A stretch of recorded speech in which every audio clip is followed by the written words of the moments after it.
Artificial cognition is qualitatively different from human cognition. Indeed, AIs rely on cognitive processes that are specific to them in order to form their own unique categories of thought. By what means do artificial neural networks combine their thought categories to construct their own semantic world? Categorical delineation, driven by the three mathematical cognitive factors we discussed in our previous video, not only leads to the extraction of a categorical subdimension, it also reorganizes the distribution of words along the activation scale of the neuron that receives them in connection with the semantics of those words. In the zone of highly activated words in a neuron, we observe a phenomenon of categorical convergence. Words with similar activation values exhibit high semantic homogeneity, as they lie at the intersection of different categorical subdimensions extracted by that neuron. The proximity of word activation values directly reflects their semantic proximity. For example, the words beach, sea, and sun, which are strongly activated, all refer to the same semantic field, summer. Their activation converges because they lie at the intersection of the extracted categorical subdimensions heat, vacation, and nature. Conversely, in the range of words with medium activations, we observe categorical divergence, a semantic dispersion. Words with similar activation values do not show semantic homogeneity. This categorical divergence is associated with two phenomena of synthetic cognition. First, categorical inhomogeneity. At the same level of activation, words belong to different categorical subdimensions, resulting in a lack of internal semantic coherence among them.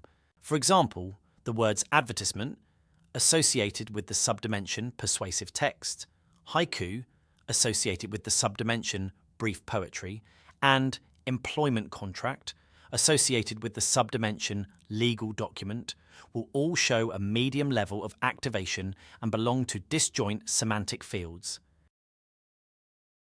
Second, categorical discontinuity.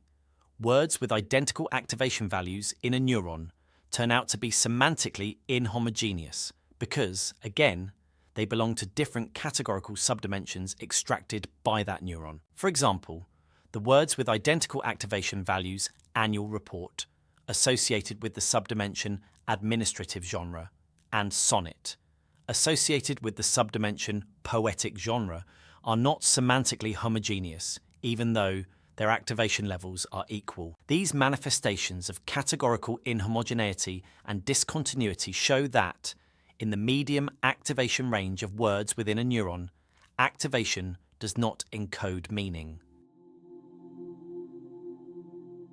We can distinguish two types of categorical homogeneity among words within a neuron. First, concerning words with medium activations, groups of words that are homogeneous in terms of activation, that is, having similar activation levels, are not semantically homogeneous. Here, activation does not encode semantics. This property of weak categorical homogeneity is a corollary of activational undifferentiation and the categorical divergence we just discussed.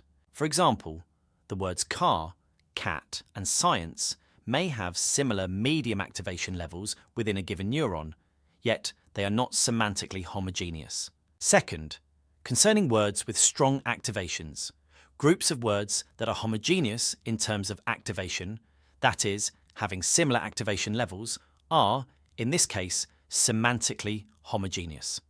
Here, activation does encode semantics. This property of strong categorical homogeneity is a corollary of the categorical convergence we previously discussed. For example, the words garden, flower, and earth may have high and similar activation levels within a given neuron and are largely semantically homogeneous. The categorical subdimensions extracted by a neuron in layer n+1 from the thought categories conveyed by its precursor neurons in layer n tend to partially converge semantically with one another. This is the synthetic cognitive phenomenon of partial categorical confluence. This semantic alignment limits the polysemy of the new category formed at layer n+1, which emerges from the union of these extracted categorical subdimensions. For example, A neuron in layer n+1 might extract the categorical subdimension luxury car from one of its precursor neurons, including words such as Ferrari, Porsche, and Bentley.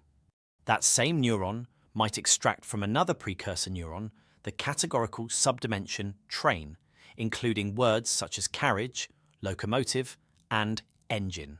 These two categorical subdimensions partially converge semantically around the category of thought vehicle. Thank you for joining us on this exploration of synthetic thought in artificial intelligence.